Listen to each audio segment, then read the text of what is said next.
Our next guest is a man who I met in the past couple of months for the first time. He's been coming to Big Bend for a long time, but this is the first time we've ever met. He's a distinguished scientist and one of the conservation leaders in Mexico. His name is Dr. Julio Carrera, and as I mentioned earlier, he is part of a team of instructors in the park this week, helping to teach people from Mexico about how we manage parks in Big Bend. He's very well informed on the wildlife of Mexico. He's a member of not only many research teams, but also a member of a special team of scientists that not only study black bears, but also another group of scientists who are helping to restore in the wild a population of Mexican wolves that at one time used to roam throughout the Southwest. He's a member of a team called the Mexican Wolf Recovery Team.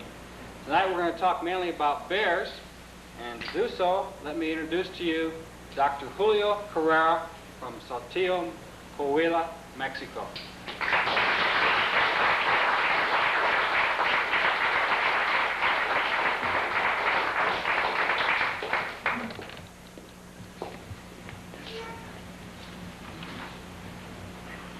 Well, can I say Julio? Sure.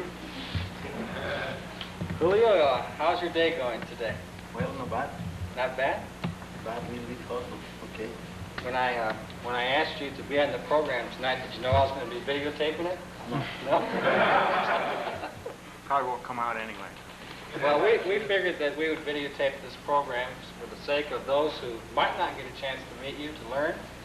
And I was reading just the other day about how you're going to be presenting a paper in Alpine in November on the black bear that you're studying. And for those of you who are not familiar with the Chihuahuan Desert Research Institute in Alpine, they are presenting their third symposium this fall on the Chihuahuan Desert. And how many years have you been studying the black bear? Well, 7 years by now. 7 years? In Coahuila. In Coahuila. But I did a little bit of research in black bears in Chihuahua also. Chihuahua. For a couple of years. You told me that you had met and studied with a man from England. What was his name? Well, it was several people. Several people? Michael Fowler was the leader. But we were studying some other species, mainly hares. Hares? Yes. Rabbits? Right. Yeah. How many black bear would you say live in your state of Coahuila? Well, it's difficult to say. And actually, we are now finishing an extensive research about how many black bears we might have up there. It's difficult, it's very rough terrain, and we have problems with communication between places. But we think that we could have about 1,000 animals to 1,500. Is the density of black bears in Mexico similar to what we have in parts of Southwest here, like in Arizona? Well, no. I think that it's rather the same kind of habitat sometimes, but the density of animals, I think, are higher in the American side. American side. What would you say is the number one problem that is affecting the population of black bears in Mexico? Well, I think it's control of animals. Ranchers think about black bears as predators. They think black bears are killing so many animals when they should be removed. So they kill black bears many times just at first sight. Sometimes they don't know even if the animal is doing actually some damage to the cattle. They just kill them. But they are protected. Yes, they are. But there's not enough rangers out there to protect them. Well, it's difficult to protect an animal with such a big home range and in very remote areas. So the ranchers can shot the animal and and nobody will know. And also, which is something which is really true, is sometimes blackbirds destroy many of, places for food for the cattle to eat. And, it can cost quite a lot of money. So they poison them or shoot them. I have a picture of a black bear, but this one doesn't look too black. No, it's not. This is brown. Is this different species of black bear when they're brown, or is it the same? It's the same species. It's actually something rather interesting. I have not many years working with blackbirds here, and I've never seen one this color, this fade. Never hear about one. I did see many pills. I did see this color face in Chihuahua and Durango, even in the state of Nuevo León, but I never see one of those in Coahuila. For those of you who are not familiar with the geography of this area, there are two different states that border the park in Mexico. Coahuila to the eastern side of the park and Chihuahua to the western side. And I was telling you the other day that I was reading through the records on the bears for the park. They used to live here, and someone had seen a brown-colored bear in the basin. Very interesting. Yeah, so that's very unusual. Is it possible that maybe Big Bend could be a transition where maybe bears used to come from both states? No, I don't. You don't think so? No. Just very unusual color base. We were talking earlier about the two bears that are in the Chisos, and Most of the time it's food. you're looking for food. Yes. I did hear about blackbirds as far as Esmeralda in Chihuahua, which the nearest place with blackbirds perhaps is about 200 kilometers straight line. The nearest place with blackbirds. They, some of the ranchers there, they roped one and they killed him. It was on a young male. We expect to be a young male. But in this part, I think it's food most of the time. This year was a very bad year for blackbirds in all northern Mexico. It was very dry. Rain season started too late. It's not food for them now, so they disperse. We're going to look at a video that a visitor took of these two bears that are in the Chisos Mountains right now. They were seen as recently as today's Monday, as recently as Thursday night. I was talking with one of your colleagues about the black bear and the foods that are available here in the park for the bear, like acorns and pinyon nuts. And of course, those will be available in the fall. And of course, I think for those of you who have read the Al Paisano, you know that black bears used to occur in Big Bend. We used to have a resident population. Do you think it's possible that maybe this young one that's about 2 years old might stay? Or do you think he'll just follow his mother? Is there any chance that the bear might stay? They might stay, but I think there's a lack of food here for the blackbirds. I really don't know why. It's just a feeling. I'm not sure about that either. A study would have to be done.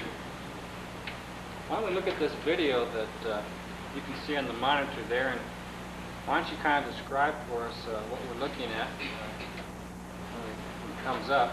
These pictures were taken on July 13th. I don't know how well you can see it.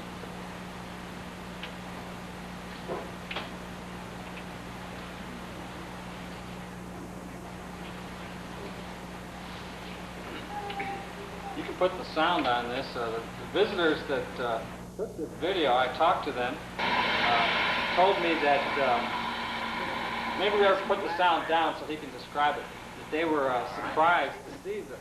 They weren't surprised. They thought the bears were here. They figured it was no big deal to see these bears. Maybe you can fix that monitor a little bit so you can see it. Okay. That's something interesting. And in Mexico, even in places with rather high density of blackbirds, it's very difficult to see them, to look at them. They are very shy.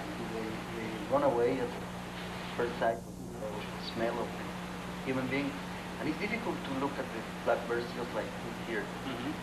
Madera del Carmen, which is one of the places where these birds can come, is a high density blackbirds.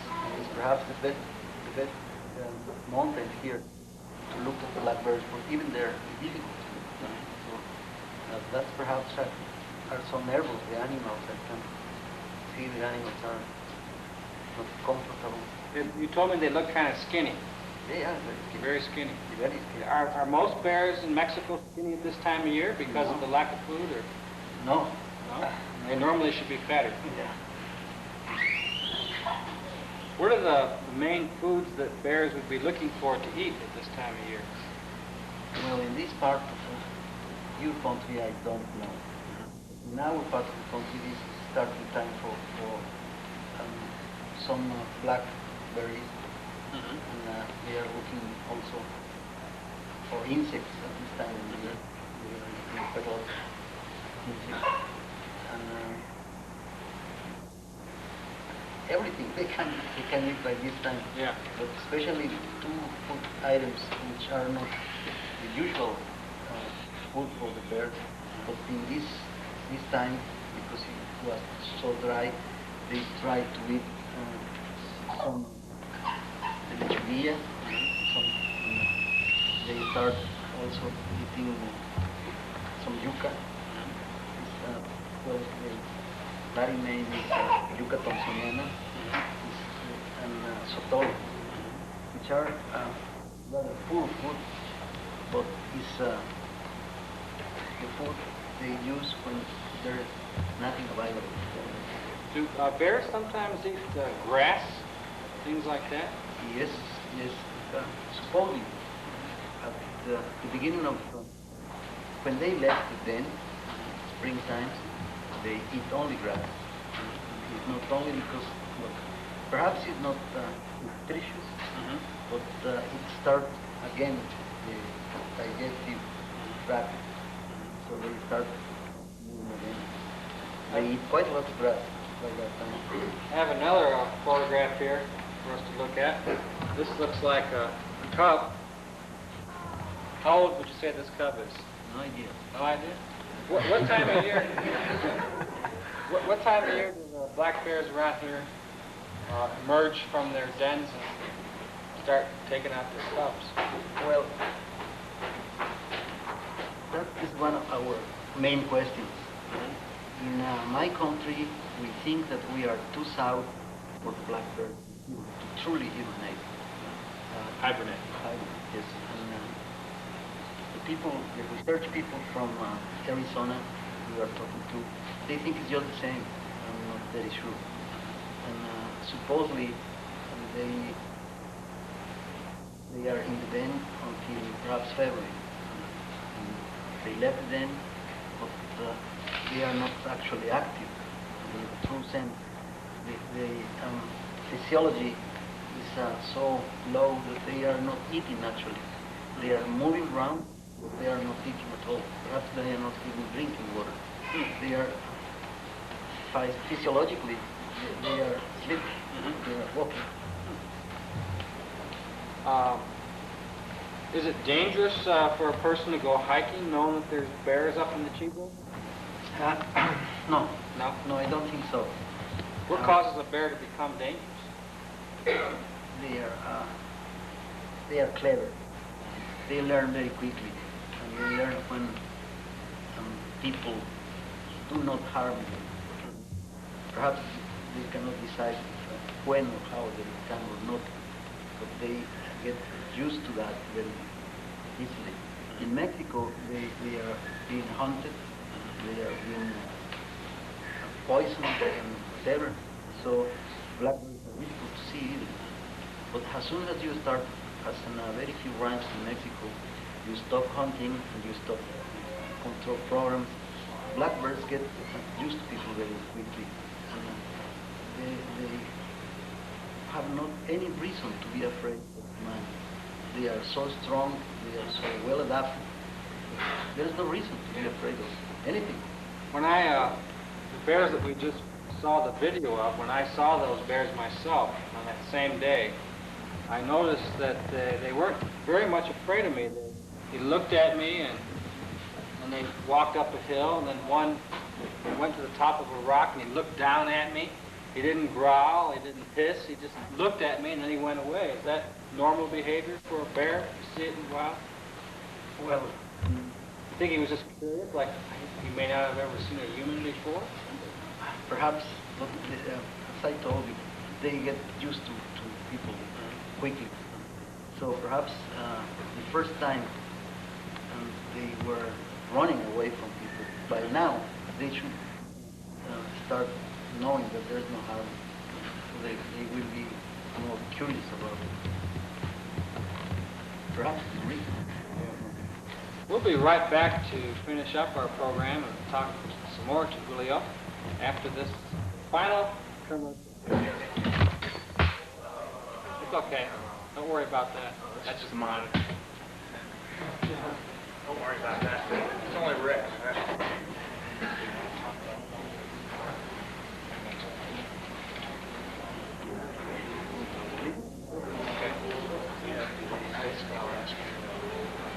What is happening?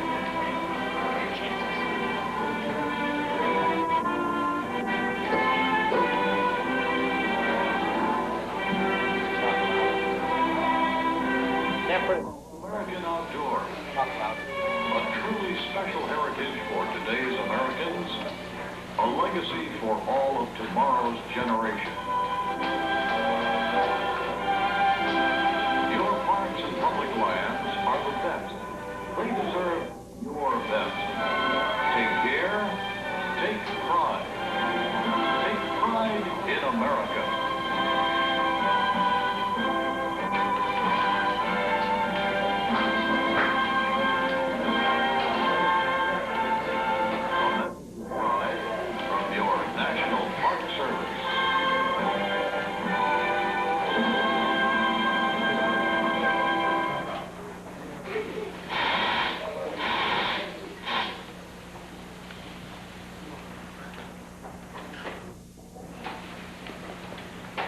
In case you didn't see it, we do have, in addition to a mountain lion article in this issue of El Paisano, there is an article in the El Paisano about the black bear, including a picture of a black bear that was taken down near Hot Springs back in 1969.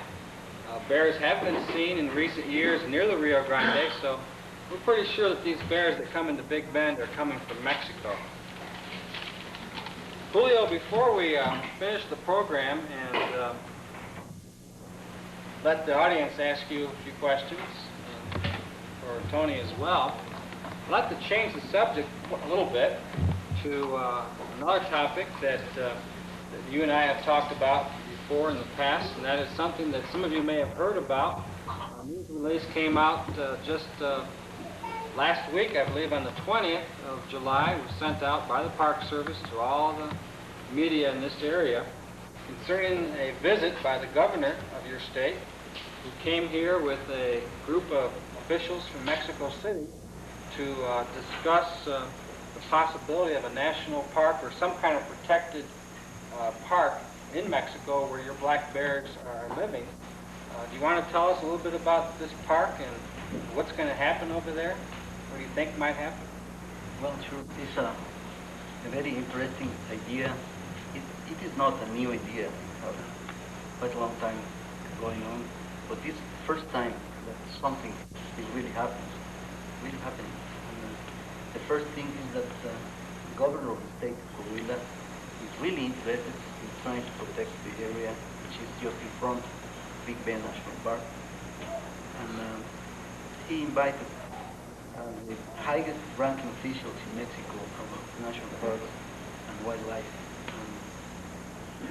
They came, they looked around, they get interested in the idea, and now they will send a group of people from one of the university and some other from the federal government to try to decide the size of the area and which parts are more suitable parts to be protected. And the name of the area is not discovered yet. Most of the people is looking interestingly about the idea of having biosphere reserve. Some others think that it's better to have a national park. But this it's going to be decided according with the Mexican law, which is a new law. We have a new law about we call it something like the law of ecological equilibrium and environment. It's rather new, and it considers some different kind of protected areas.